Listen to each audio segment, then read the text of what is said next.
Halo, apa kabar siswa-siswa semua? Hari ini kita akan memulai mata pelajaran kita, yaitu dasar-dasar konstruksi dan pengukuran tanah. Kita akan mulai dengan KD pertama, yaitu keselamatan dan kesehatan kerja pada pekerjaan bangunan.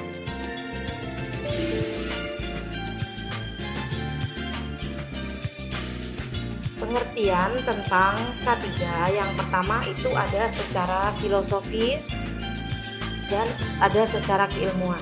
Secara filosofis yaitu suatu pemikiran atau upaya untuk menjamin keutuhan dan kesempurnaan baik jasmani maupun rohani tenaga kerja pada khususnya dan masyarakat pada umumnya terhadap hasil karya dan budayanya menuju masyarakat yang adil dan makmur.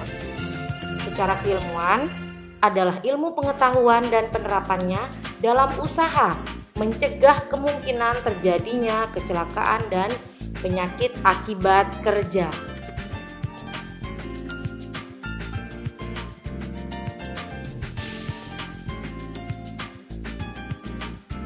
Selanjutnya adalah tujuan dari K3.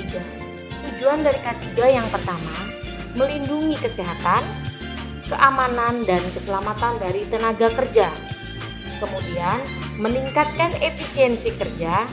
Efisien itu berarti efisien dalam waktu, efisien dalam biaya, dan efisien dalam tenaga. Kemudian, mencegah terjadinya kecelakaan dan penyakit akibat kerja.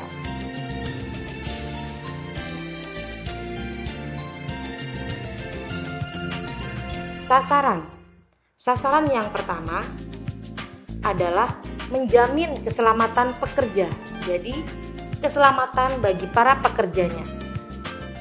Kemudian, menjamin keamanan alat yang digunakan.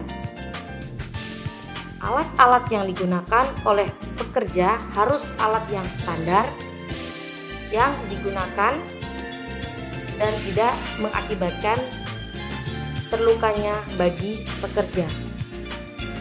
Kemudian, menjamin proses produksi yang aman dan lancar. Proses produksi berkaitan dengan alat produksi, sehingga alat produksi yang digunakan harus bisa memberikan keamanan dan kelancaran dalam pekerjaan.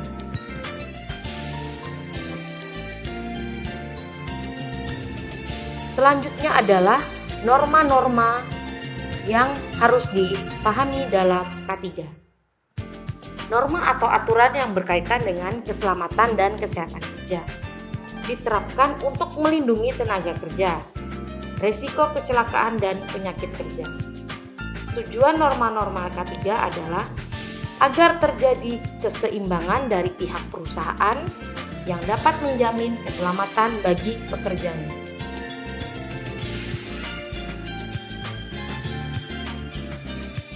Selanjutnya adalah dasar hukum K3. Dasar hukum yang pertama diatur dalam Undang-Undang Nomor 1 Tahun 1970. Undang-undang ini mengatur tentang keselamatan kerja, yaitu undang-undang yang mengatur tentang segala tempat bekerja, baik di darat maupun di dalam tanah maupun di permukaan air, di dalam air, di udara yang berada di wilayah kekuasaan hukum Republik Indonesia. Jadi, keselamatan kerja dimanapun berada di wilayah Republik Indonesia diatur dalam Undang-Undang Nomor 1 Tahun 1970. Selanjutnya ada Undang-Undang Nomor 21 Tahun 2003.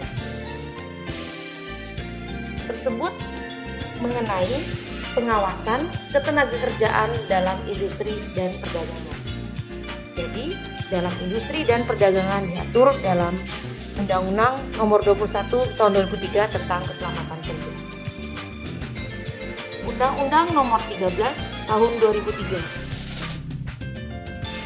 tentang ketenagakerjaan dan penjelasannya seperti melindungi, mengatur ketenagakerjaan di Indonesia. Selanjutnya ada Peraturan Menteri Tenaga Kerja RI Nomor Per Strip 5/Men/1996 Peraturan ini mengatur tentang penjaminan keselamatan kerja, kesehatan tenaga kerja, dan maupun orang lain yang berada di tempat kerja, serta sumber produksi, proses produksi, dan lain-lain.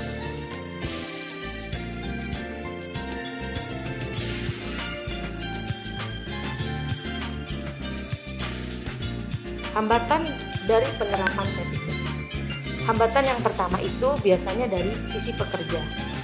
Pekerja tidak menerapkan K3, pekerja tidak mengetahui tentang K3, pekerja tidak mengindahkan perintah K3.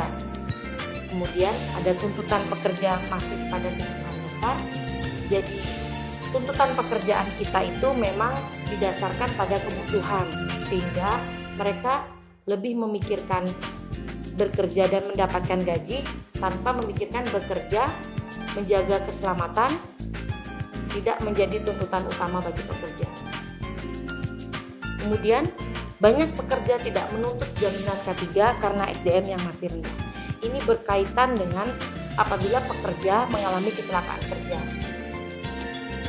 atau sebelum mereka mengalami hal yang tidak diinginkan, mereka harus mengetahui dulu apakah keselamatan mereka terjamin atau tidak, apakah mereka diasuransikan atau tidak. Itu semua adalah pengetahuan tentang jaminan K3. Jadi rata-rata banyak pekerja yang tidak mengetahuinya. Kemudian ada hambatan dari sisi perusahaan. Ini seperti perusahaan yang tidak menerapkan K3 pada pekerjanya, tidak menyediakan peralatan yang aman bagi pekerjanya, tidak menyediakan lokasi yang aman bagi pekerjanya, tidak memberikan APD lengkap kepada pekerjanya.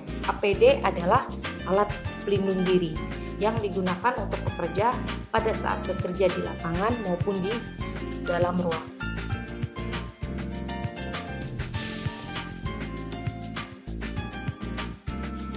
Selanjutnya, saya akan membuat kegiatan menambah wawasan, yaitu tugas pertama adalah saya minta untuk mengamati setiap kegiatan pekerjaan di lingkungan kalian.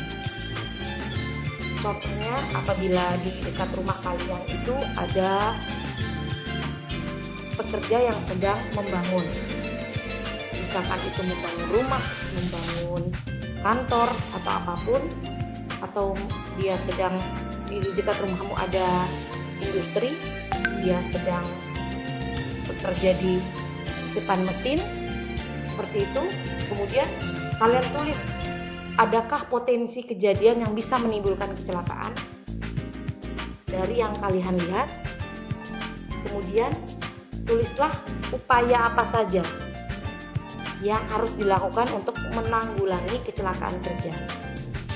Contoh saja, kalian melihat ada pekerja, dia sedang mengangkat material atau batu dari tempat A ke tempat B, dia tidak menggunakan sarung tangan, hanya mengangkat dengan tangan. Kemudian kalau kita pikirkan saja, kalau hanya menggunakan tangan sedangkan batu itu permukaannya kasar, bolak-balik dia membawa batu, mungkin tangannya akan terluka. Sebaiknya dia menggunakan sarung tangan untuk menanggulangi luka pada permukaan tangannya. Contohnya seperti itu. Silakan dibuat di buku. Selanjutnya akan saya share kapan mengumpulnya di aplikasi Google Classroom. Kemudian kalian kirim tugasnya. Oke, sampai jumpa di materi selanjutnya. Terima kasih.